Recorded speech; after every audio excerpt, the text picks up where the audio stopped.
នៅពេលដែលចុះហត្ថលេខានេះធ្វើឲ្យមានការចាប់អារម្មណ៍តាមដានច្រើនមែនទែនទាំងប្រទេសកម្ពុជាទាំងមកពីប្រទេសថៃហើយនឹងនៅក្នុងកិច្ចប្រជុំអាស៊ានទាំងអស់គេតាមដានមើលស្ទើរតែទាំងអស់គ្នានេះអំពីអេយ៉ាបតរបស់ថ្នាក់ដឹកនាំរបស់ប្រធានាធិបតីសហរដ្ឋអាមេរិករបស់កម្ពុជា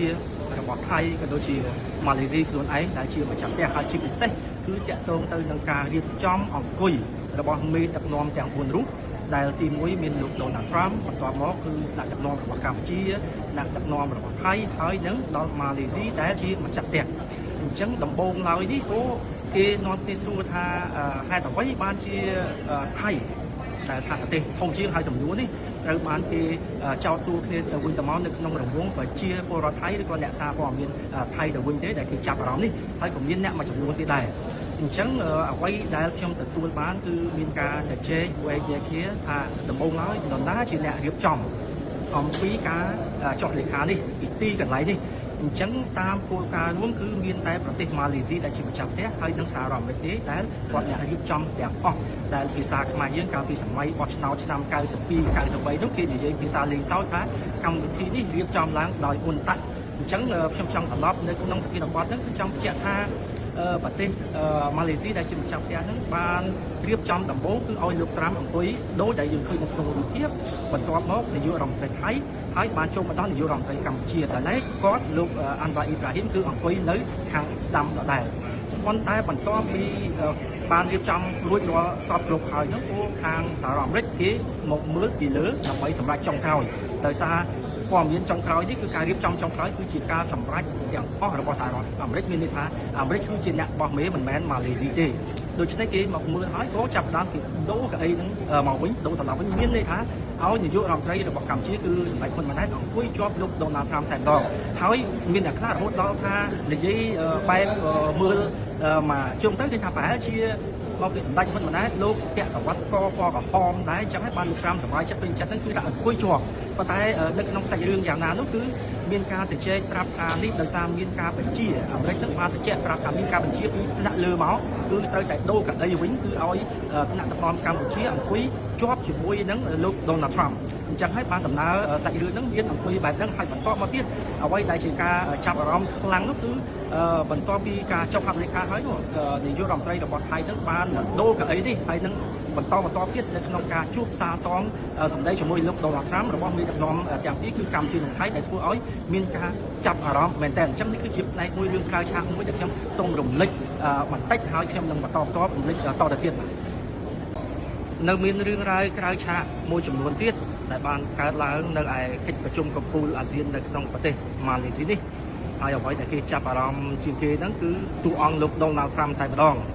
នៅពេលដែលលោកបានមកដល់ម៉ាឡេស៊ីហ្នឹងគឺលោកចេញស្ទីលរាំរបស់គាត់ដែលតាំងពីដើមមកពេលដែលគាត់រាំម្ដងគឺថាគេនាំគ្នាសោចហើយការរាំរបស់លោក Donald Trump នេះត្រូវបានខាងទូទស្សន៍ហើយនឹងបណ្ដាញសង្គមរបស់អាមេរិកនឹងបានយកទៅត្រូលលេងច្រើនណាស់ត្រូលទី1គឺគេយករូបបបគាត់រាំហ្នឹងកន្លែងដាក់ទង់ជាតិដាក់អីជាមួយនារីជាមួយអីអញ្ចឹងទៅហើយទី2ហ្នឹងគេធ្វើការកត់សម្គាល់អំពីជើងរបស់គាត់ហ្នឹងថាដូចជាមានបញ្ហាអ្វីដែលគេខំទៅ scroll មើលអាកន្លែងជើងខាងក្រោយផ្នែកខាងក្រោយនេះកំពួនជើងខាងក្រោយហាក់ដូចជាមានការតឬក៏ដាក់វត្ថុអ្វីមួយយ៉ាងដើម្បីជួយទប់ជើងអញ្ចឹងហើយក៏គេសន្និដ្ឋានថាប្រហែលជាលោកត្រាំអាចមានបញ្ហាជើងឬក៏ជំងឺអ្វីមួយនេះគឺគេត្រូលបែបហ្នឹងហើយក្រៅពីនេះក៏គេត្រូលបន្ថែមទៀតថា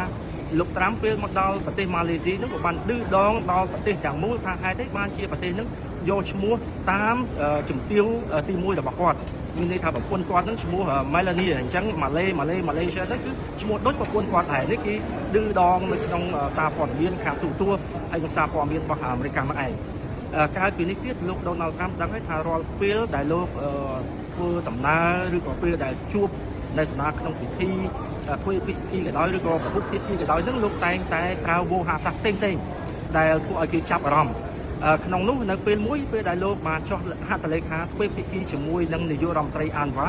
លោកបានបង្ហាញពីហត្ថលេខានោះហើយគាត់បាននិយាយលេងជាមួយលោកអានវ៉ាថាហត្ថលេខា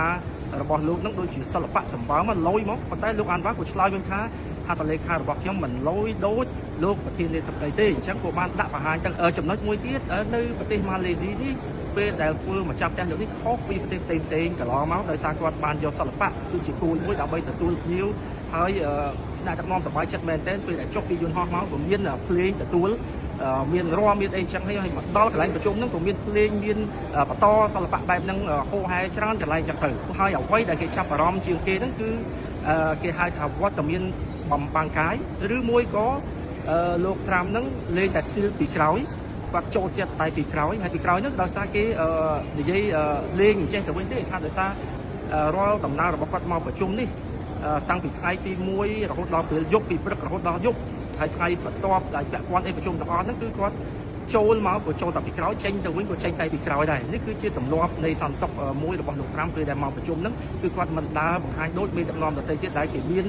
ផ្លូវដើររបស់គេហើយដោយមានអង្គរៈមានអីនោះទេបាទ